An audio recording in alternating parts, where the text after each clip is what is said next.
a nigga gon' do something, ain't no chit chat.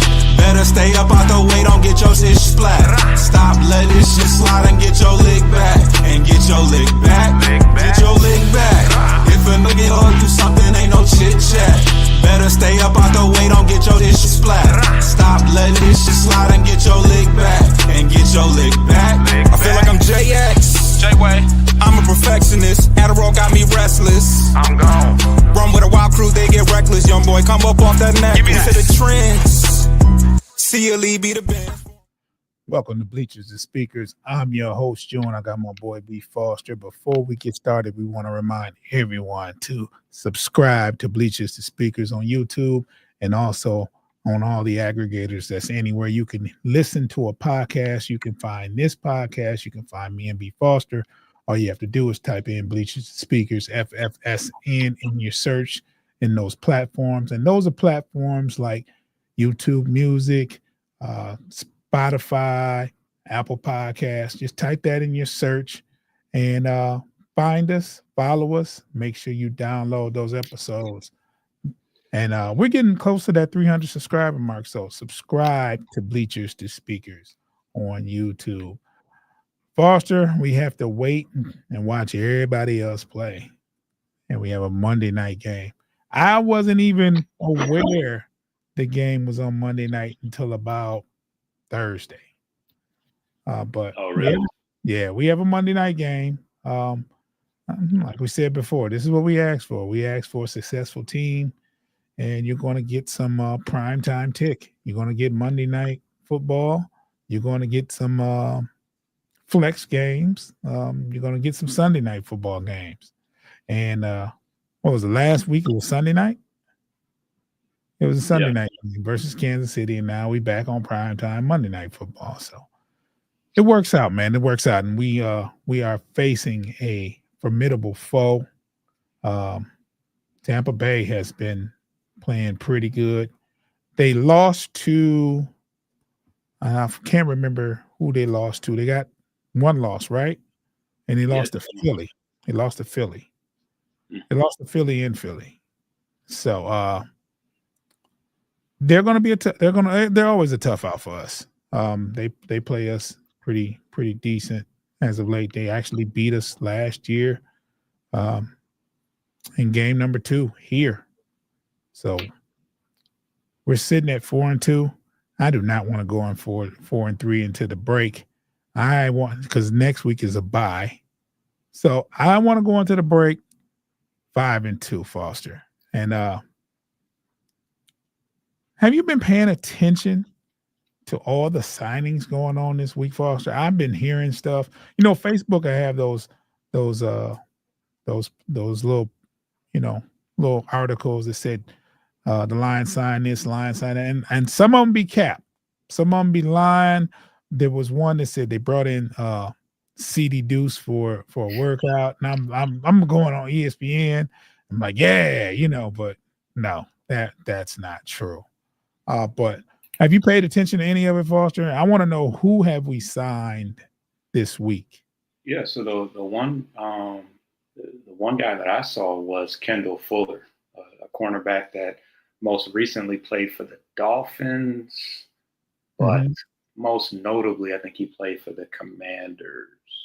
Yeah, played for the Commanders. I remember that Fuller guy. He has a brother that played as well as cornerback. I think he's got 2 brothers overall that have played in the NFL.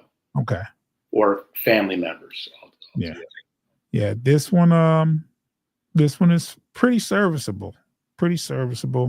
Considering, right now you don't have your pick of the litter, getting feedbacks. There was also a safety that I know.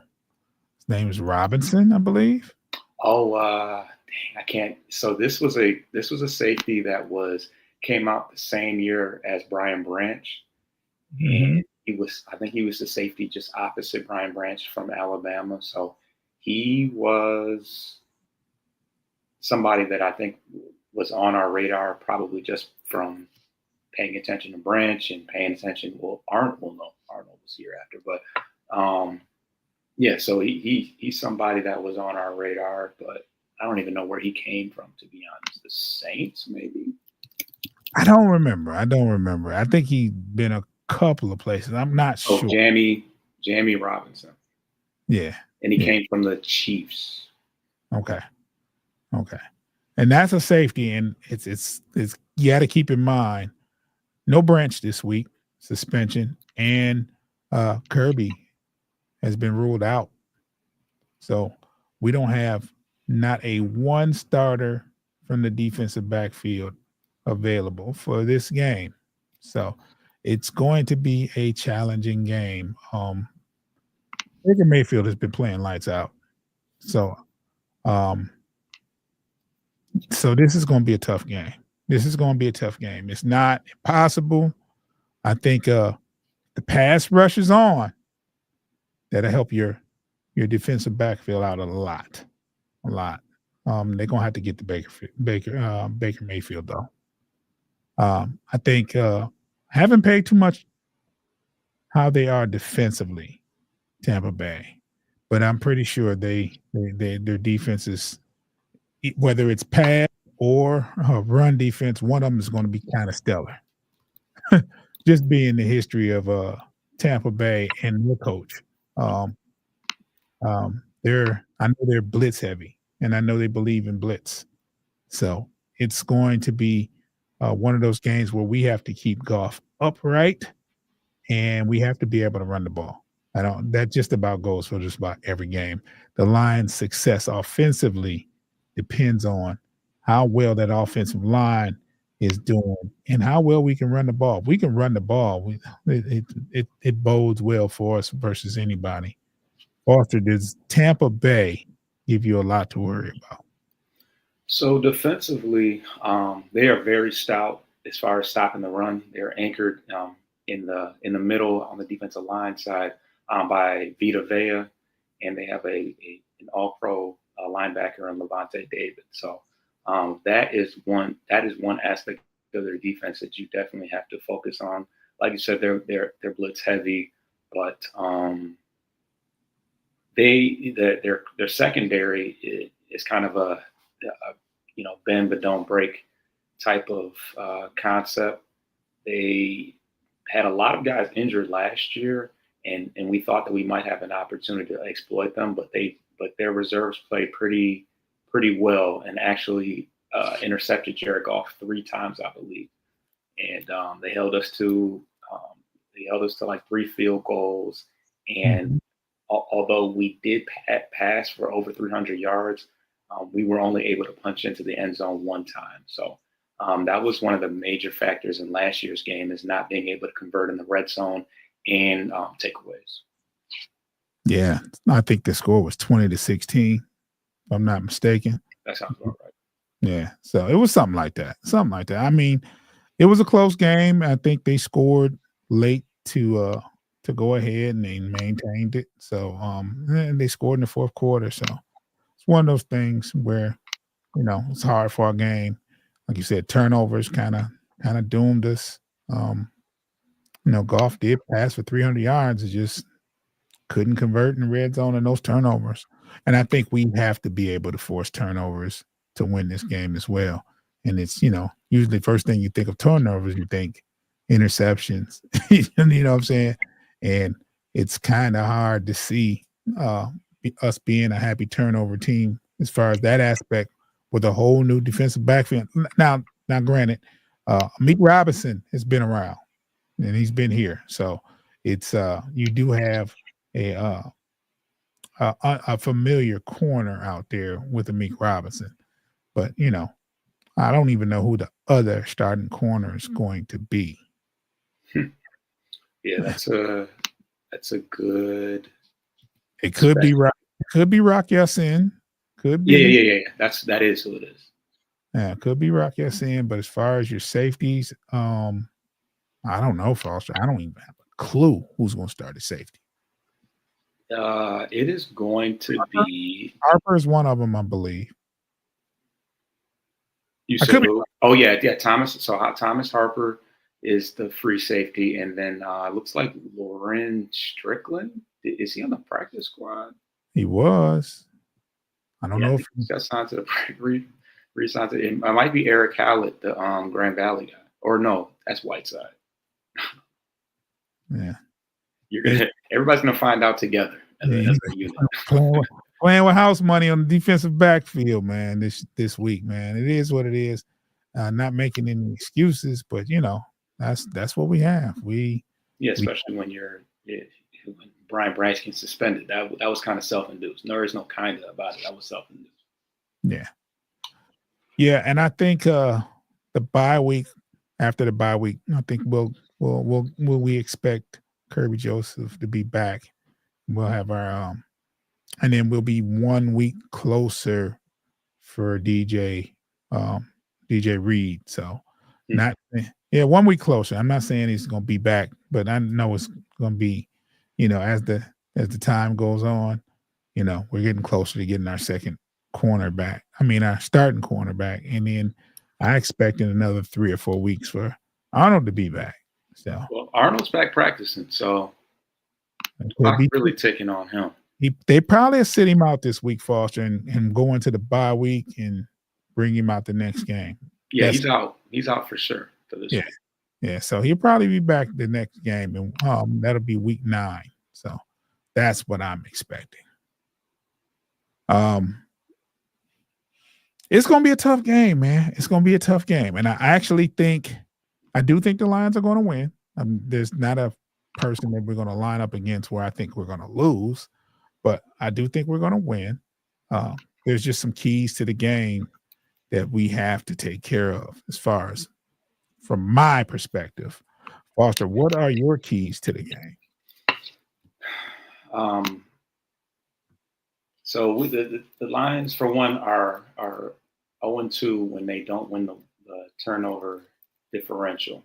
Obviously, we had 3 interceptions last game and lost the last game against Tampa Bay, and we'll go on to lose that game. So it's pretty evident that the only thing, because their defense is lacking in certain areas, they will allow for some yards, but they will heavily lean on being able to turn us over. So that's one thing.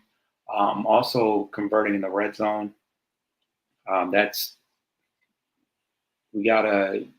We have to find a way to not settle for field goals. We know that Dan Campbell that's not really his forte or something that he wants to do anyways. Tampa Bay is a much worse red zone defensive team this year.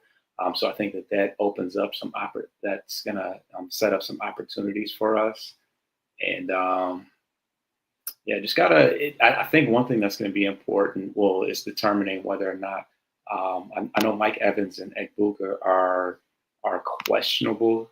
That's is gonna play. It's gonna factor into how much of a disadvantage we are in. We are in the secondary, but even without all of those guys, and Egbuka went out late last game. Tez Johnson, I think he was the smallest player drafted in the NFL draft out of Oregon, and he caught a deep pass last week. So even if all those guys are out, they do have some weapons. What we do know is that Bucky Irvin, their starting running back, is out. So a lot of injuries on both sides, but I think that the Lions should be able to, especially with them being at home, they should be in a better situation. And Aleem McNeil returning and providing something to our pass rush is certainly going to help us get to Baker Mayfield. Yeah, I think that's very important. Aleem McNeil is not just a run stopper. He's a force. He can get sacks from the D tackle position. So it's very good to see him back in the lineup. You don't have to lean so much on DJ Reader. You want to be able to rest him, and you got the rookie next to him. I think that'll be a tandem future tandem going forward in the future. And I like that up front for us. It's going to be very interesting to see Muhammad, Hutch, Aleem, and Williams up front. That's a pretty good, tough front four. MSU Detroit fan, what up, man? He says Red Wings won, and that makes 5 in a row. So MSU Detroit fan asks, who exactly is playing safety tomorrow? Dan Jackson healthy. Dan Jackson is out for the season, from my understanding. He is. Yeah, so there's no Dan Jackson tomorrow. Would have been nice to see him, right? Yeah. There's 3 that have emerged that we talked about earlier, and that was Strickland, Harper, Whiteside. So out of those 3, 2 of them are going to start, and you're going to see probably 1 rotate there, in and out there. The corner that we got from Seattle, that used to play in Seattle. What's his name, Foster? Oh man, he should get some snaps this week, right? The tall guy. Yeah, tall guy that can run. So I forget his name, but yeah, he should be Flowers, right? Trey Flowers. Yeah. Not to be mistaken with the defensive end Trey Flowers that was here. Yeah. Oh, they're both named. They had both the same name. Yeah, I think the other one played for the Lions too, right? Yeah, we got him. A whole bunch of money. That was the Matt Patricia era when he was getting people over here from Patriots. Said, let's bring Trey Flowers over. Let's not. MSU Detroit fan says Harper actually didn't do bad against KC, so he could do well. He actually had a good play on 4th down. Harper was good in Vegas, honestly. Yeah, so he actually he can play the position. We just have to. I think the game plan starts with us being stout up front, getting a pass rush. Linebackers have to flow freely to the ball carrier when they do run the ball. We have to stop the run first. We have to make Tampa Bay one-dimensional. We do. And the offense got to click. I don't want to see no low-scoring affair from us on our end. We got to be able to move the ball, and we got to score touchdowns in the red zone. MSU Detroit fan says, what I said last week against KC is going to be the same for this week. Offense needs to play perfectly, and defense needs to get at least a few key stops. Yeah. I mean, that was the recipe last week that we didn't get to. We didn't get those key stops. Didn't get any turnovers either. Didn't force any turnovers. So it's one of those things, man, where, and they played a perfect, clean game. But I don't want to get into that. Yeah, I think that it was more essential for us to play a perfect game, just because, it was in Kansas City. Obviously we didn't know to what extent we would be up against it, but Patrick Mahomes is a top tier quarterback. I mean, Mayfield is playing like that right now, but he's not. Tampa,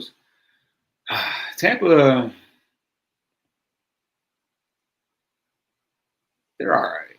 They're okay. They're in a weak division for one, but they're not scary. I don't think there's too many scary teams out here. And I my money is on the Lions at home.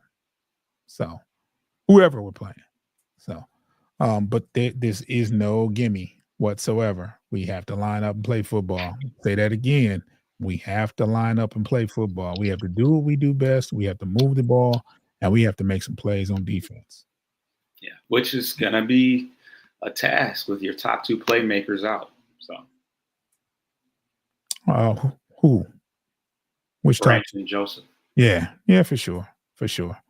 I mean, Hutch is a playmaker. I'm more so talking about you're talking about the defensive backfield, because let's face it, we're not worried. We're not concerned about them running the ball like that. We're concerned with we go into every game, with the thought of can we stop the pass? You know what I'm saying? So it's even more of a daunting task when all 4 of your starters in the backfield are not playing or whatever. I mean, All of them. all 4. I don't know that is there a team in the NFL that has to play anybody without all 4 of their starting defensive backs? Probably not. I mean, But all of them. well, it's just it is what it is, man. And it's like we get through this game, we get a bye, and get some of those people back in week 9. You do. You definitely get Branch back, because he's doing, he's suspended one game.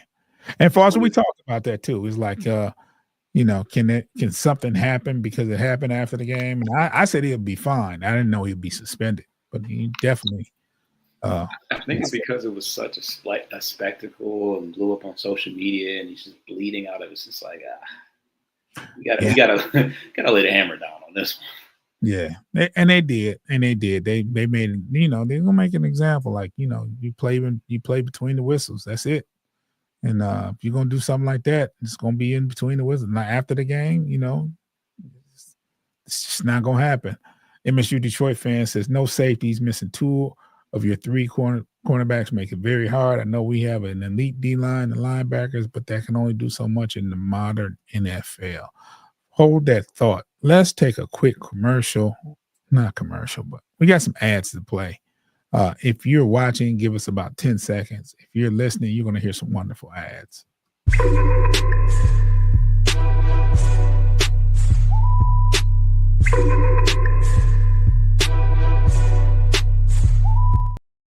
We're back. MSU Detroit fan says it was against the Chiefs he was going to be suspended. The fact it's only one game is a good thing. Yeah, I think I don't want to get into conspiracy theories with the Chiefs because I could talk all day. But I will say I felt like they were put in a position where they had to do something, and they did. They said, okay, we got to do something to Branch. So they suspended him for a game. He appealed it. It got upheld. Oh, did he? Yeah. I mean, that's everybody does that. That's its standard practice. Oh. You know what I'm saying? MSU Detroit fan says the NFL probably knew PA would want a cut if it was anything more than one game.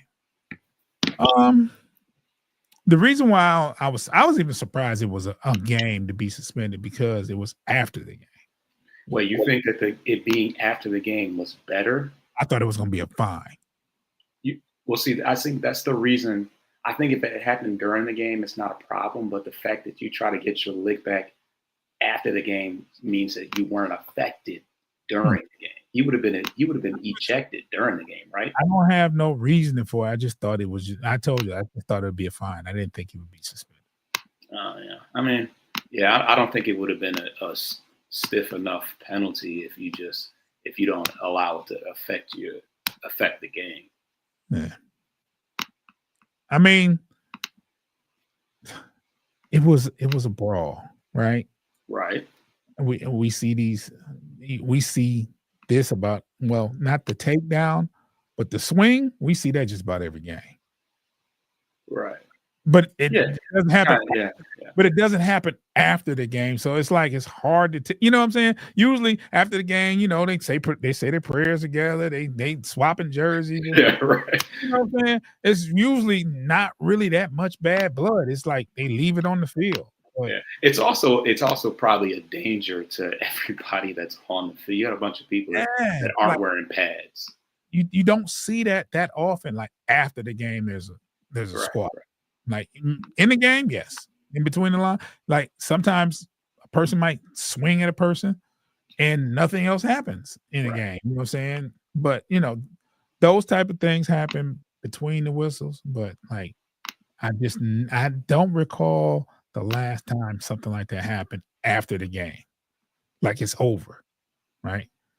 Usually the tempers, they flare during the game, and then they're probably in some feeling some kind of way after, but it never really boils over after the game. So it's just I just like I said, maybe I have the wrong thoughts, but I was just thinking, no, he's gonna be fine big time. That's what I was thinking. MSU Detroit fan says, yeah, during the game will probably be an ejection and a fine. It was post game, so suspension honestly feels right. Yeah. Hey, I mean, I ain't tripping. I mean, it is what it is. I say you got to be smarter. You got to be smarter. You were mentioning post game brawls at the beginning of Scum Hate Week this week. Oh yeah, I mean, I have no quarrels and no arguments with the Michigan State alumni and fans. It is what it is. I'm not even going to take any cheap shots. Just going to say. But I'm not your average Michigan fan. I don't have anything against Michigan State. I cheer for them when we're not playing each other. So I'm different. I started off as a kid liking Michigan State. My brother, kind of, when he passed away, he was a Michigan alumni. So I started cheering for him then. So it's pretty much what I want. So anyway, any other games entertain you today except the one that's playing right now? That's probably why there's not many people watching right now. But yeah, I know middle of NFL Sunday. The Commanders are playing Dallas right now. Let me ask you this, Foster. Is it more pressure when you have teams in your division that's going to win games and you play late? For instance, Minnesota played earlier. Chicago played earlier. Green Bay's playing right now. And your team is playing Monday night. So do you feel like by the time our game on, the pressure's on if you have like two or three teams in your league that's winning? Pressure as a fan? That they won already? Yeah, as a fan. It's like in the standings. Like for instance, Green Bay is playing the Cardinals. I expect them to win. Right? You had the Bears, they beat New Orleans. They should have beat New Orleans, but it's New Orleans. But still, they're on a 3-game winning streak. Right? Minnesota lost. You know what I'm saying? But if they had a won, it'd been like, oh shit, we gotta win. Everybody else won but us. I mean, you know what I'm saying? I don't want it to be one of those scenarios where everybody got a dub except the Lions. I hate that.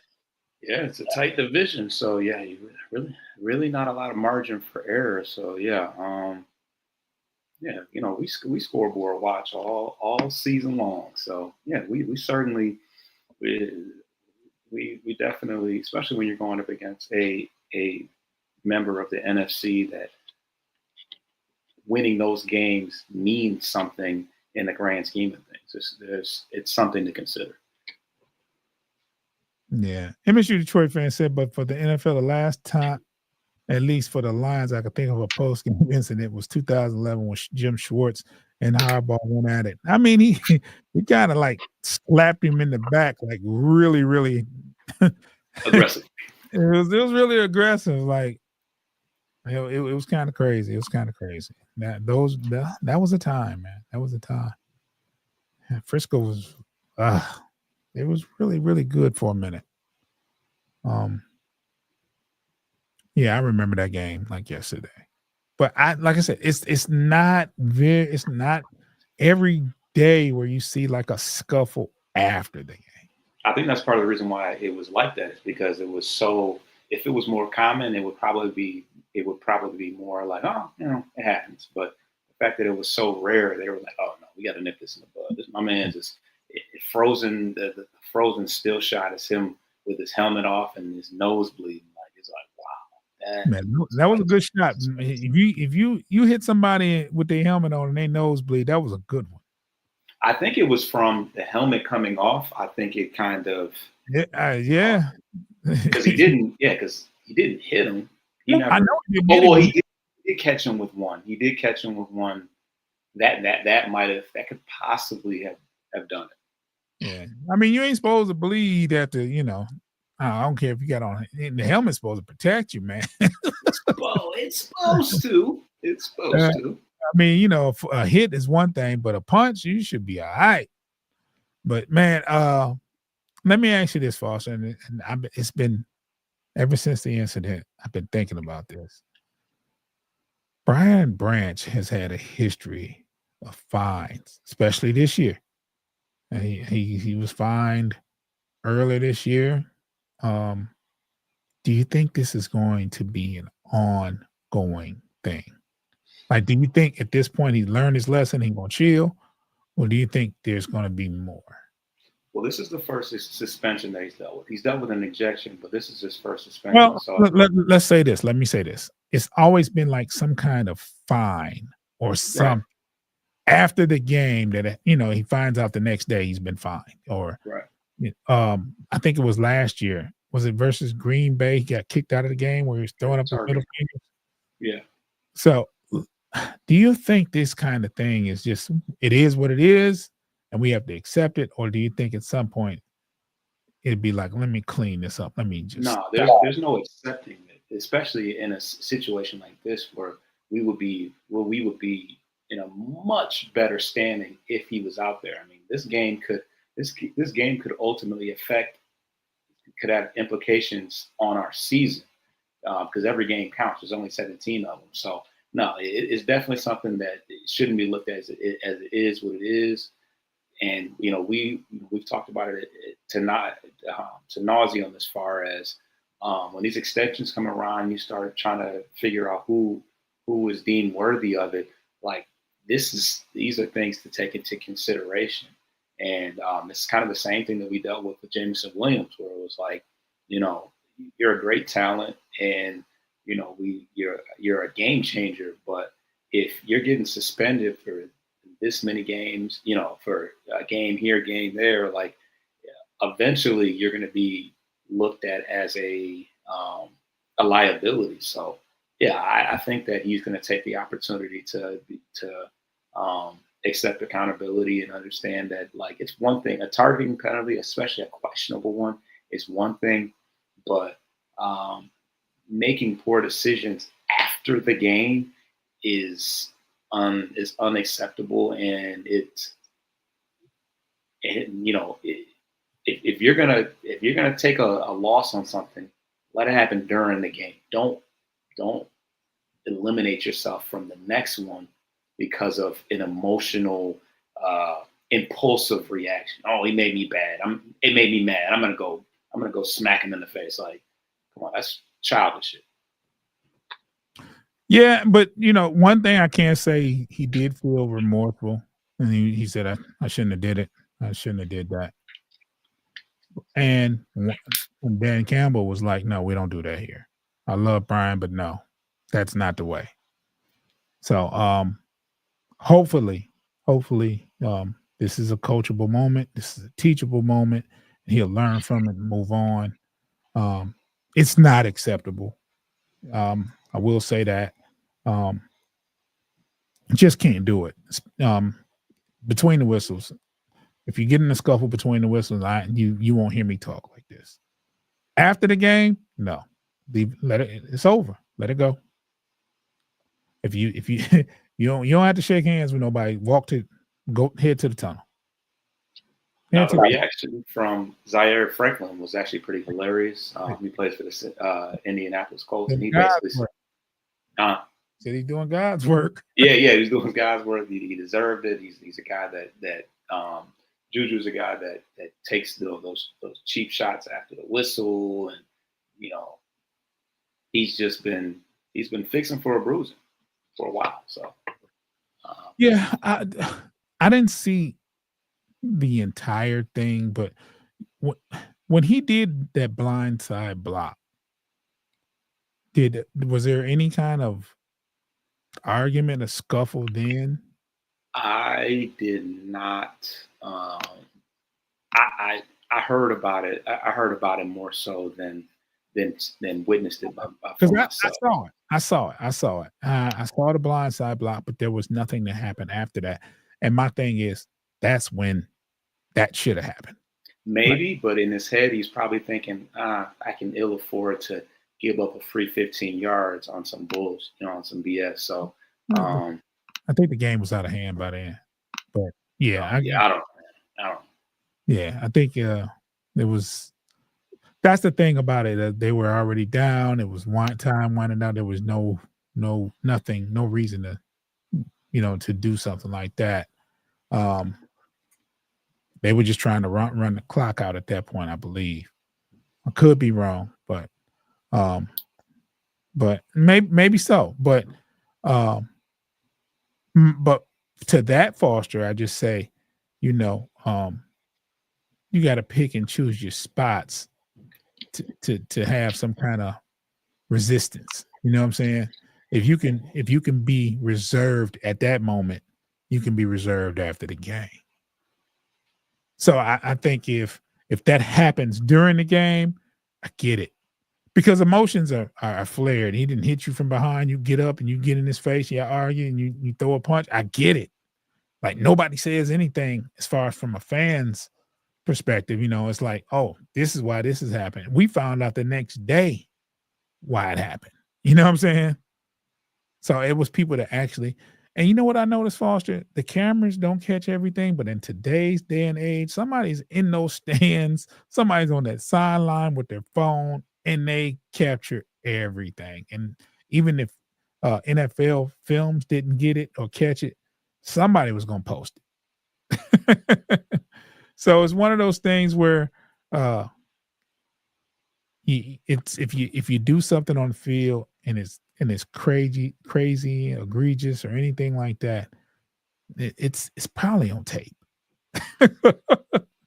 Luckily, I understand his frustration though, and I do understand his retaliation, but the NFL ain't having it. Not after the game. No, then we're going to do something. And I'm not saying they're going to do something because it's Kansas City. I might say something because they're going to do something because it's Detroit. I got reservations, man. I think, okay, Foster, let's just put it out there. I'm saying it, and I don't want to do no conspiracy theories or nothing else. But let me ask you, Foster, maybe I'm wrong. Maybe I have the wrong idea.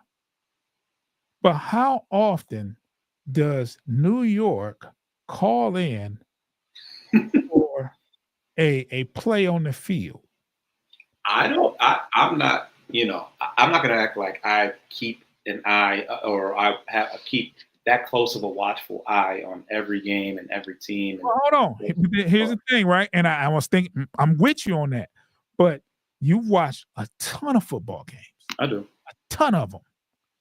There's not too many plays that you've seen that you could see that you haven't seen before. Yet you've never seen that. Oh, that particular. Well, I also haven't seen that play itself. I'm just saying, you might not. There's certain plays that you haven't seen. Like I'm sure the first time you seen the tush push, you hadn't seen, right? Brotherly shove, whatever. However, you've seen reverse calls. Those happen all the time. Mm-hmm. That's part of the norm. Review, that's normal football. But you have never seen where there was a buzz from New York saying, hey, check what? Wait a minute now. That's what puzzles me because there was no call on the field and it took a minute and a half of a discussion.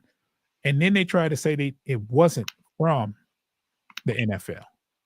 Right. That was the shady part where you found out later on.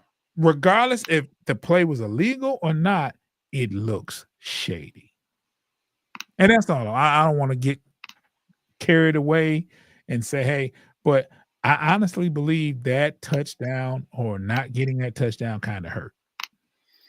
Set the tone. Set the tone. But it's kind of crazy how there was no that. I mean, I can see a flag being picked up. You know what I'm saying? And I can see But I've never seen where someone scored, they huddled up, and then they threw a flag. The only time that happens is when there's an intentional grounding, and they get together to say, was the quarterback out of the outside the tackles? Was the pass was there a receiver in the area? Was the ball thrown past the line of scrimmage? They get together, they huddle up, then they throw the flag. That happens on the regular. But this particular play, after a score, not tiptoes near the line, nothing, a clear score where they say, hold on, let's huddle up. Well, is that legal? There was no illegal motion, nothing called or anything else. It's crazy. Now, if they threw flags from the jump and then they discussed it, then I have no quarrels with it. But there was no flags. Those refs was on the assumption that was a legit play. There was nothing wrong. Then they huddle together and they get a. I honestly believe they signal for help. Was this right? You know what I'm saying? So I don't know. I don't want to get too far in it, but it seemed like some BS to me. And nothing like this happens more than to the Lions teams over the years. This kind of stuff happens. I don't even want to get started. I almost went down that road and brought up the Dallas playoff. The past. I mean, it crossed my mind, but I said, Calvin Johnson touchdown. It is what it is, man. Handle your business. They changed the rule because of the Calvin Johnson catch versus the Bears. But, it is what it is. Boss, I think we can put a bow on this. I think the Lions win on Monday Night Football. I think we go 5-2. On the flip, if we go 4-3, I'm going to be pretty pissed off for 2 weeks. Put a bow on it, Foster, so we can get out of here. Simple. Find a way to win the turnover battle, despite not having Brian Branch or Kirby Joseph, and convert in the red zone because Tampa Bay is going to give up some yards. Yeah, I mean, we can't settle for 3. We gotta get 7. You see what happened when we settled for 3 last game versus Kansas City. Set the tone. We score early, we score often. I think we'll be fine. Get that crowd involved. Yeah, it's gonna be rocking Ford Field. It's gonna be Monday night. Come on.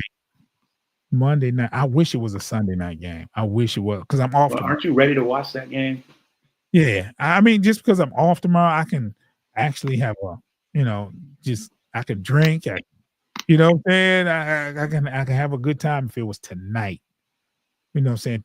It's gonna be Monday Night Football. Tuesday, I gotta work early in the morning. I gotta be reserved. You know what I'm saying? So, definitely going to. But I'm still going to enjoy it.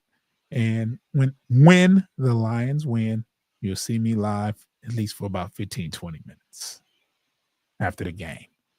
So before we get out of here, I want to remind everyone to subscribe to Bleachers and Speakers on YouTube. If you're listening, subscribe to Bleachers and Speakers on YouTube. Help us get in the algorithm. All you have to do is make sure you subscribe, make sure you like, share, and comment on any of the material. We're trying to get into algorithm. We got some good stuff on there in this Pistons basketball with post-game podcast, Corner to Copa, which is Tigers baseball. And, they're going to do some off-season stuff. So subscribe to that channel as well. That's Corner to Copa on YouTube. They're going to be doing a lot of stuff with the Tigers in the off-season. I know the off-season just started, but that means it hasn't started yet. Well, I mean, for us, the season's over. But so I call it the off season. Not saying off season moves, but there's a lot of projections and a lot of opinions on what should happen, and you're going to hear them from Foster and Coach. It's going to be very interesting to hear Coach, especially from what I'm hearing that Hinge is going to get an extension. I don't know how true that is, but I would love to see his reaction if that signing happened. So, anyway. Make sure you're subscribed to Bleachers to Speakers on YouTube. Get your lick back. If a nigga gon' do something, ain't no chit chat. Better stay up out the way, don't get your shit splat. Stop, let this shit slide and get your lick back. And get your lick back.